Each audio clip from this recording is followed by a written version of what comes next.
Hello friend, कैसे हैं आप लोग।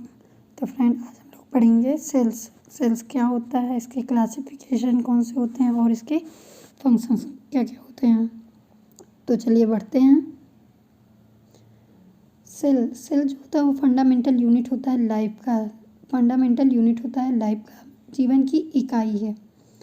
जितने भी लिविंग थिंग्स हैं, जितने भी लिविंग ऑर्गेनिज्म हैं, वो किससे बने होते हैं? सेल से बने होते हैं, चाहे वो यूनिसेलुलर हो या फिर मल्टी सेलुलर हो।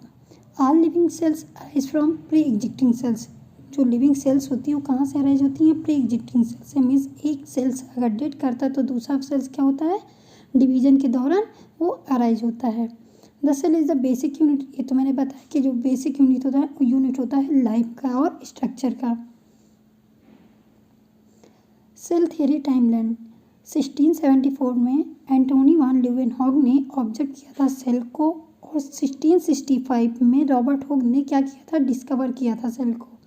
एंड 1883 में रॉबर्ट ब्राउन ने डिस्कवर किया था न्यूक्लियस को।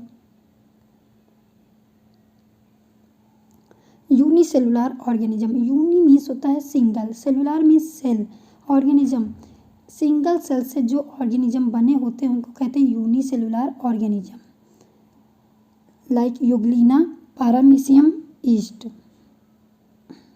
मल्टी मीन्स बहुत सारे, सेलुलर मीन्स सेल्स, ऑर्गेनिज्म बहुत सारे। जो ऑर्गेनिजम्स हैं वो बहुत सारे सेल से मिलके जब बनी होती है उनको क्या बोलते हैं? Multi cellular organism. Like plants, animals, fungus, ये सब क्या है? ये मल्टी सेलुलर्स हैं क्योंकि ये बहुत सारे सेल से मिलकर बने हुए हैं।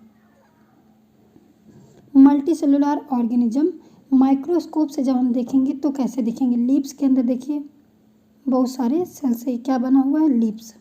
मसल सेल्स, बहुत सारे सेल्स है ना, this is a multi cellular organism. Size of cells in human में सेल्स का साइज कितना होता है? स्मॉलेस्ट सेल क्या है? स्पर्म सेल है, इसका साइज होता है 5 micrometer.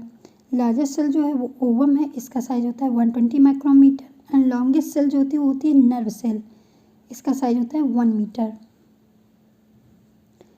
Shape of cell, cell का शेप जो होता है वो चेंज होता रहता है और इसके फंक्शंस के ऊपर डिपेंड करता है कि ये कैसे फंक्शन करता है। लाइक आरबीसी का जो शेप होता है वो बाइकॉनकेव होता है और ये पास कैसे होती है? कैपिलरी के through in human body.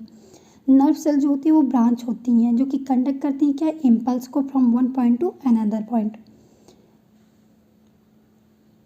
Bacterial cell में क्या क्या होता है? कैप्सूल्स होती हैं, सेल वॉल्स होती हैं, प्लाज्मा मेम्ब्रेन्स होती हैं, cytoplasm, flagellum, food granules, plasmid means DNA, ribosomes, nuclide और पिल्लाई। स्ट्रक्चर ऑफ सेल, इसमें क्या क्या होते हैं? प्लाज्मा मेम्ब्रेन्स, न्यूक्लियस, साइटोप्लाज्म, जैसे कि मैंने आगे बताया।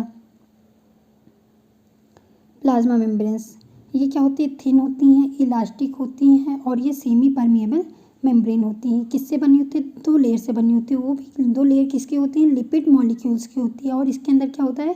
प्रोटीन मॉलिक्यूल जो होता है वो फ्लोट करता है। इसका जो थिकनेस होता है वो 75 से 110 एंगस्ट्रॉम होता है। और ये ऑब्जर्व कैसे होता है? इलेक्ट्रॉन माइक्रोस्कोप से इसको ऑब्जर्व करते हैं। इसका जो फंक्शन होता है वो मेंटेन करता है शेप और साइज ऑफ सेल के साइज और शेप को मेंटेन करता है, प्रोटेक्ट करता है इंटरनल कंटेंट को, सेल के इंटरनल कंटेंट को मेंटेन करता है और रेगुलेट करता है एंट्री और exit of substance in cell. Cell wall क्या होती है? नॉन लिविंग और outer most covering of cells होती है। आप लोगों ने पढ़ा होगा कि outer most covering of cells ये क्या होती है? टफ होती है, रिजिड होती है और समटाइम्स क्या होती है? फ्लेक्सिबल होती है। किससे बनी होती है? सेलुलोज से। ये देखिए ये किससे बनी हुई है? सेलुलोज से, हेमी सेलुलोज से और प्लाज्मा मेम्ब्रेन से। मीन्स पेक्टिन ये क्या होती है? थिक होती है और मल्टी लेयर होती है। देखिए मल्टी लेयर्ड है, इसमें बहुत सारे लेयर्स हैं और इसका जो थिकनेस होता है वो 50 से 1000 एंगस्ट्रॉम होता है। इसका जो फंक्शंस है वो क्या करता है? एक डेफिनेट शेप प्रोवाइड कराता है, स्ट्रेंथ प्रोवाइड कराता है और रिजिडिटी क्या करता है? प्रिवेंट करता है ड्राइनेस से, ड्राई ना हो। हेल्प करता है कंट्रोल सेल एक्सपेंशन, सेल के एक्सपेंशन को क्या करता है? कंट्रोल करता है। न्यूक्लियस ये क्या होता है? डेंस स्पेरिकल बॉडी शेप में होता है। ये देखिए ये स्पेरिकल बॉडी डायमीटर इसका कितना होता है? 10 to 25 माइक्रोमीटर होता है। ये प्रेजेंट होता है कहाँ? सेल्स में। एक्सेप्ट ब्लड सेल्स में नहीं होता है, बाकी सेल्स में होता है। ये किस में डेवलप होता है? प्लांट और एनिमल सेल में पाया जाता है। ये अनडेवलप कहाँ होता है? बैक्टीरिया और ब्लू ग्रीन में। Nucleus has a double layer, इसमें डबल लेयर होती है, इसको कहते हैं nuclear membranes. Nuclear membrane has a pores of diameter about 80 to 100 nanometre. 80 to 100 nanometre से होता है। ये कलरलेस होता है, मैंने जैसे कि बताया, ये जो होता है ये डेंस शेप में होता है। न्यूक्लियोप्लाज्म जो होता है कंटेन करता है राउंड शेप। क्रोमोसोम्स कंटेन करता है stretch of DNA called jeans. Nucleus ये जो है क्रोमोसोम्स जो है वो क्या करता है? डीएनए को स्ट्रेच, जो डीएनए का ये देखिए स्ट्रेच है ना, ये क्या करता है? इसको क्या करता है? कंटेन करता है। इसको क्या बोलते हैं? जीन्स।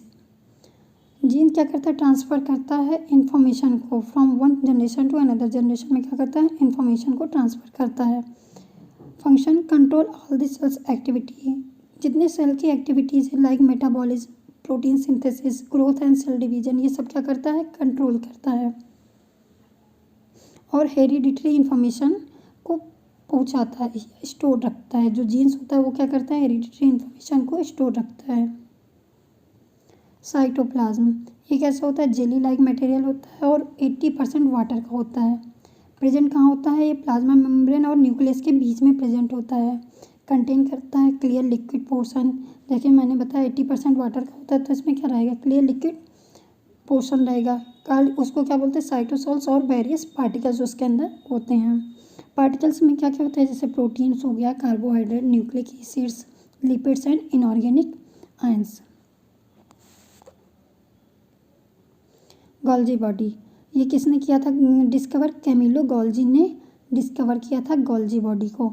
इसमें 5 से 8 मेम्ब्रेन सैक होती हैं और जो सैक्स होती है वो फ्लैट होती है, इसको क्या बोलते हैं? सिस्टर्नी बोलते हैं। इसका जो फंक्शंस होता है वो क्या है? ये मॉडिफाई करती है sorts and packs material synthesise in cells. ये क्या करती है? जो भी मटेरियल्स उसके अंदर सिंथेसाइज होते हैं उसको क्या मॉडिफाई करती हैं। लाइजोजोम्स ये स्मॉल स्फेरिकल और सिंगल मेम्ब्रेन सैक होती है। स्मॉल होती हैं, स्फेरिकल होती है और सिंगल मेम्ब्रेन सेल होती है, सैक होती हैं। ये कहाँ पाई जाती है? साइटोप्लाज्म। ये थ्रू आउट दी साइटोप्लाज्म होती है। फिल्ड विद हाइड्रोलाइटिक एंजाइम, किससे? हाइड्रोलाइटिक एंजाइम से। देखिए फिल भी है, किससे फिल है? ये हाइड्रोलाइटिक एंजाइम से फिल है। ये क्या होता है? एनिमल सेल में और फ्यू टाइप्स ऑफ प्लांट में मोस्टली देखा जाता है। फंक्शन इसका क्या है? Digesting of large molecules. ये किस में? लार्ज मॉलिक्यूल्स को डाइजेस्ट करने में हेल्प करता है। प्रोटेक्ट करता है destroying foreign invaders like bacteria और वायरस और बैक्टीरिया को क्या करता है? डिस्ट्रॉय करने में प्रोटेक्ट करता है। माइटोकॉन्ड्रिया है तो सभी को पता होगा कि ये पावर हाउस होती है। स्मॉल रॉड शेप का होता है जो कि बाउंडेड होती है 2 मेम्ब्रेन से, इनर मेम्ब्रेन और आउटर मेम्ब्रेन से ये बनी होती है। आउटर मेम्ब्रेन जो होता है वो स्मूथ होता है, इनक्लोज होता है और क्या है? कंटेंट करता है माइटोकॉन्ड्रिया। ये क्या कंटेंट करता है? माइटोकॉन्ड्रिया को कंटेंट करता है। और इनर मेम्ब्रेन जो होती है वो फोल्डेड होती है। देखिए इनर मेम्ब्रेन जो है, यहाँ देखिए इनर मेम्ब्रेन है, ये फोल्डेड है, ऐसे ऐसे है। इनर मेम्ब्रेन जो होती है वो फोल्ड होती है और सेल इनवर्ड होती है, अंदर ही होती है, उसको क्या बोलते हैं? क्रिस्टी बोलते हैं। और जो इनर कैविटी होती है filled with matrix which contain main enzyme, किससे फिल्ड होती है? मैट्रिक्स से, और बहुत सारे एंजाइम को क्या करती है? कंटेन करती है। लाइक डीएनए डीएनए को कंटेन कर रही है, और जो कि रिस्पॉन्सिबल होता है मैनी एंजाइमेटिक एक्शन के लिए क्या होता है? ये रिस्पॉन्सिबल होता है। फंक्शन क्या करता है? सिंथेसाइज करता है energy rich compound ATP. Eighty means adenosine triphosphate. Cytoskeleton ये फॉर्म्ड होता है माइक्रोट्यूबुल्स और माइक्रोफिलामेंट से। क्या होता है? फॉर्म्ड होता है माइक्रोट्यूबुल्स। ये देखिए माइक्रोट्यूबुल्स एंड माइक्रोफिलामेंट्स से ये बना होता है। जो माइक्रोट्यूबुल्स होती है वो हॉलो शेप में होती है और ये किससे बनी होती है? प्रोटीन का। इसको क्या बोलते हैं? ट्यूबुलिन। इसको क्या बोलते हैं? ट्यूबुलिन बोलते हैं। ये हॉलो शेप में होती है, ये प्रोटीन से बनी हुई होती है और इसको बोलते हैं ट्यूबुलिन। और जो माइक्रोफिलामेंट्स होते हैं लाइक ये जो माइक्रोफिलामेंट्स है ये रॉड शेप में होते हैं और ये थिन फिलामेंट्स होते हैं जो कि ये प्रोटीन से बने होते हैं, तो इसको बोलते हैं एक्टिन। इसको बोलते हैं माइक्रोट्यूबुल्स को बोलते हैं ट्यूबुलिन और माइक्रोफिलामेंट्स को बोलते हैं एक्टिन। इसका जो फंक्शन है वो डिटरमाइन करता है शेप ऑफ सेल, सेल्स के शेप को डिटरमाइन करता है, स्ट्रक्चरल स्ट्रेंथ प्रोवाइड करता है सेल को, और रिस्पॉन्सिबल होता है सेलुलर मूवमेंट के लिए। Cell function, cell metabolism and energy use, energy use के लिए होता है, मेटाबॉलिज्म के लिए यूज होता है, सिंथेसिस ऑफ मॉलिक्यूल, मॉलिक्यूल के सिंथेसिस के लिए होता है, कम्युनिकेशन के लिए होता है, और रिप्रोडक्शन एंड इनहेरिटेंस के लिए होता है। प्रोकैरियोटिक यूकैरियोटिक, आप लोगों ने ये पढ़ा होगा, प्रोकैरियोटिक यूकैरियोटिक। न्यूक्लियस क्या होता है, न्यूक्लियस प्रोकैरियोटिक में नहीं होता है, और यूकैरियोटिक में क्या होता है मेम्ब्रेन्स बाउंड ऑर्गेनेल्स, प्रोकैरियोटिक में नहीं होती हैं और यूकैरियोटिक में पाई जाती हैं। साइज जो होता है वो 1 to 10 माइक्रोमीटर होता है, और यूकैरियोटिक का साइज 10 to 50 माइक्रोमीटर का होता है। साइटोप्लाज्म जो प्रोकैरियोटिक में प्रेजेंट होती है, यूकैरियोटिक में प्रेजेंट, इसमें भी प्रेजेंट होती है। सेल मेम्ब्रेन प्रोकैरियोटिक में प्रेजेंट होती है, यूकैरियोटिक में भी प्रेजेंट होती है। सेल वॉल थोड़ा रहता है और प्लांट में क्या होता है प्रेजेंट होता है, मीन्स यूकैरियोटिक में प्रेजेंट रहता है। राइबोसोम्स प्रोकैरियोटिक में भी होता है और यूकैरियोटिक में भी होता है। डीएनए क्या है, सर्कुलर फ्री फ्लोटिंग होता है, और इसमें क्रोमोसोम्स जो होता है वो न्यूक्लियस में होता है। एग्जाम्पल के लिए प्रोकैरियोटिक में बैक्टीरिया और प्लांट, यूकैरियोटिक में plants, animals, fungi and protists. So thank you friend, अगर आपको ये वीडियो अच्छी लगी हो तो प्लीज़ इसे लाइक और सब्सक्राइब जरूर करें।